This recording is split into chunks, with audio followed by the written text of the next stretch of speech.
Hello, how are you today? I hope well. I wanted to talk more about diatomaceous earth because it turns out that it is actually very healing for your digestion. I know a friend who suffered for years, and I started talking to her about diatomaceous earth and taking it again and how it helped my digestion.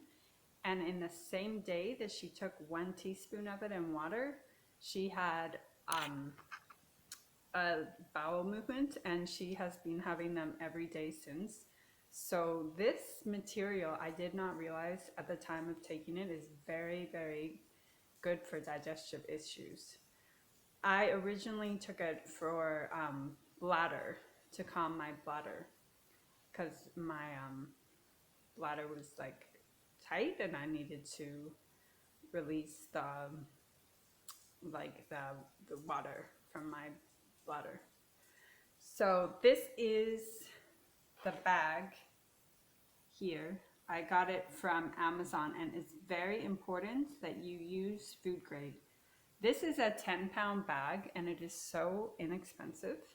And my friend actually got organic diatomaceous earth. I don't know how that's possible, but she lives in Europe, so I'm not sure if it's available here in the States. And then what I do is I put it in this container, but just watch that you're not inhaling the dust. You don't want to get the dust in your lungs. It's very fine. So I take like a cup, measuring tool, and I dump it in this. So I have some water here, and what you do is I use quite a bit, but you could take a teaspoon of it. I'll just put a little bit here, and you just, mix it in and drink it. You could use more water. Also, if you're using a tablespoon, you'll want to use more water.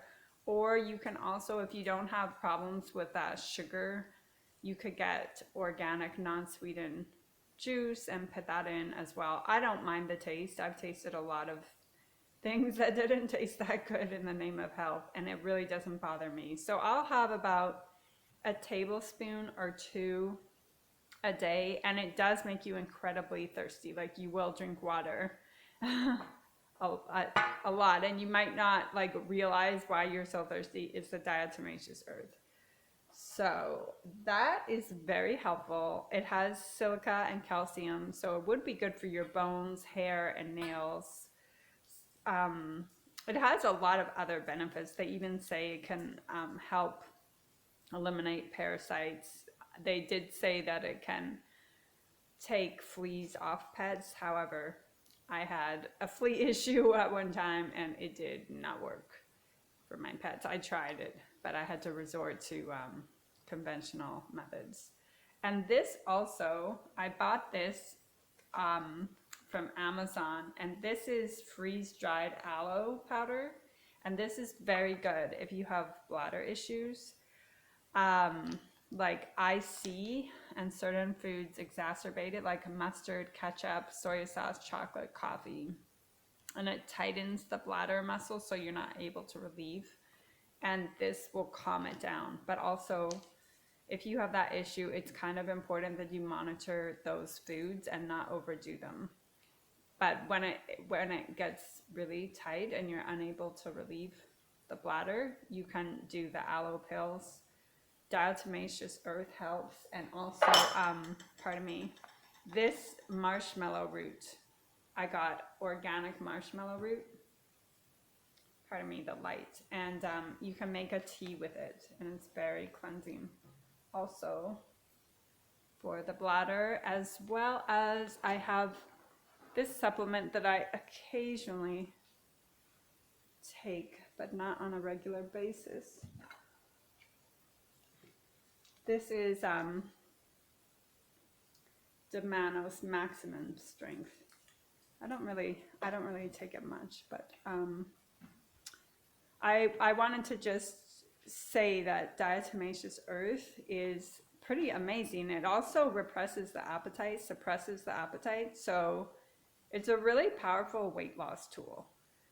And the combined with improving your digestion, that is like the key to maintaining good weight, as well as monitor what you eat and how it affects you.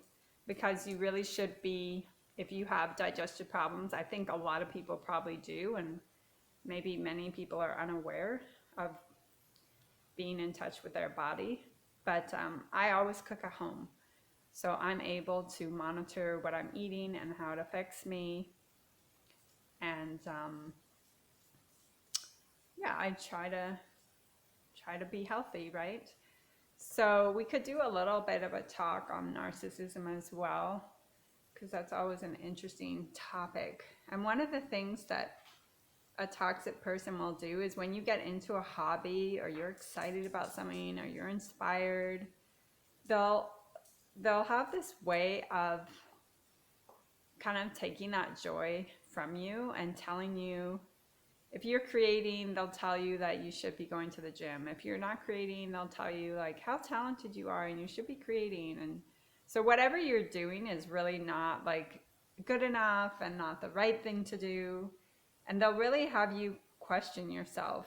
Because I'm a sensitive empath. I'm very, I pick up on everything, so I kind of absorb people's energies like a sponge. So I really have to be careful of how much time I spend around people that are not encouraging. And I find that there are very, very few people that I like my body physically feels totally at peace with when I talk to them, and I know that they're happy for my happiness, and they would be very concerned if I was upset about something, and it's genuine.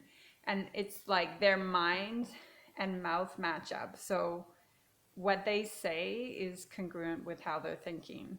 Where a lot of people, and I was guilty of this too, we have duality. So we think one thing and say another, and then the recipient of that conversation, they feel it. They feel that it's not genuine and something's like off. So yeah, I observe a lot of toxic people's behaviors and playbooks. They're very similar, but what they do is they infiltrate your mind and they have you doubting yourself, and it's a form of control. They want to be in control, so they want all your attention on them. And some of them make continuous drama, and so they're fixing the drama, and then while you're fixing the drama, they're creating more drama. So again, the attention is always on themselves. And if you have a source of happiness and a hobby and friends and outside interests from them, they're very threatened by that. So they want to control the whole duration of the relationship, and while they're quote unquote with you, because most of them cheat, they want your full attention and to isolate you from any sources of happiness or friends or anything that they feel will take your attention away from them. And really, individualism is how you become healthy. So you individuate yourself and you create hobbies and joys, and you understand what makes you happy and brings you joy. And when you understand that and you're able to create joy for yourself, you no longer are dependent on people because you have a past experience of being happy and that you created that happiness. So when I started to really get to know myself and what I liked, I would take myself to the gardens and art galleries and shops and have conversations. So I remembered that I was able to create happiness on my own. So therefore, let's say I were to meet a friend and they were not healthy for me, I could always remember, okay, I was happy.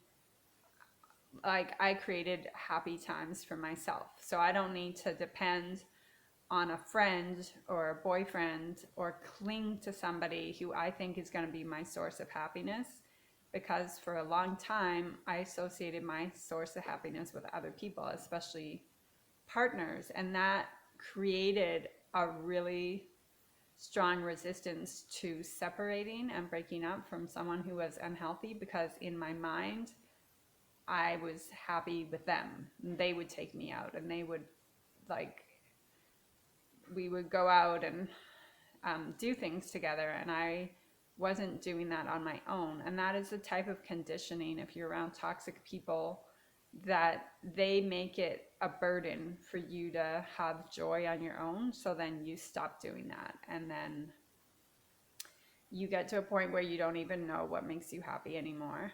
And it's quite confusing because they've had you be a people pleaser to them. So you're conditioned then that you'll be kind of rewarded by them by making them happy. So the way to heal from toxic relationships and that power control game, whether it was your upbringing or subsequent partners, and oftentimes the two go together because you're conditioned, is to really go deep within yourself. So what do you enjoy doing? I enjoy going to the library and getting books and reading. And because I follow the Sabbath, on Friday night and all of day of Saturday until sunset, I have all my computer and phone off. So that day I always read. And to me, it feels like such a beautiful old-fashioned thing that we've lost touch with the internet. And I love art, and I love going to the gardens. I have a membership at a gardens, and I look at all the beautiful flowers, and then all those beautiful images go into my painting. I like looking at pretty jewelry. I love beautiful clothes. I bought some clothes recently. I want to add velvet onto them and make them my own. And just celebrating who you are. For many years, I wanted to be accepted and be like other people, which is so ridiculous because I'm such a special person. Why would I want to be like other people? You know, I'm artistic, I'm unique, I'm creative. The last thing I want to do is merge with the world, which is like so unhealthy. And then when you really get to love and know yourself, I found personally my social life really expanded. So I have a lot more acquaintances and people that I can talk to. Now, there's very few people that I feel a really close connection with, but I do have a lot more acquaintances than I've ever had in my life, which is funny because I'm not trying so hard to fit in. I'm trying to really celebrate myself and get to know who I am, and I'm more authentic, getting less hesitant of being honest and being myself. And I'm really happy. And before I started talking to my husband to be, I learned how to be happy and how to be blissful in life. And when you're in bliss and you're celebrating life without being dependent on others, so you're finding your joy and your wonder in the world, then you're very likely to find your soulmate, because there's nothing more beautiful than a person radiating happiness and life and light. And that doesn't mean that there's not difficult times and difficult emotions, because it's not always rainbows, and I don't enjoy being around that where it's like forced positivity. I like, my cat is so cute, she wants in. I like authenticity. Like I like what is real. There she is, my little cat. I don't know if it's showing you, but and also animals. I really love having my animals. I have a dog and a cat, and my dog was like a source of my affection for the last 3 years. So I never felt like I needed a hug, because like we cuddle together and wake up together, and he's like my hugger, although he is very attached to me now. He does not like me doing anything but giving him attention. He's a narcissistic dog. So I wanted to combine health tips. I 100% Diatomaceous Earth is actually amazing. I didn't realize how amazing it was. When I took it before, I didn't know why my digestion was so good, and I felt so healthy, and I was the slimmest I had ever been. And I stopped taking it, and then I took this vitamin D supplement that had oil in it, and it totally threw my body off. So I'm back on Diatomaceous Earth, and I do notice the difference. It's been a little more than a week, or maybe a week. And also my friend confirming that in one day her digestion improved so much is confirmation. Alrighty, I'll end this here. Have a healthy and good day.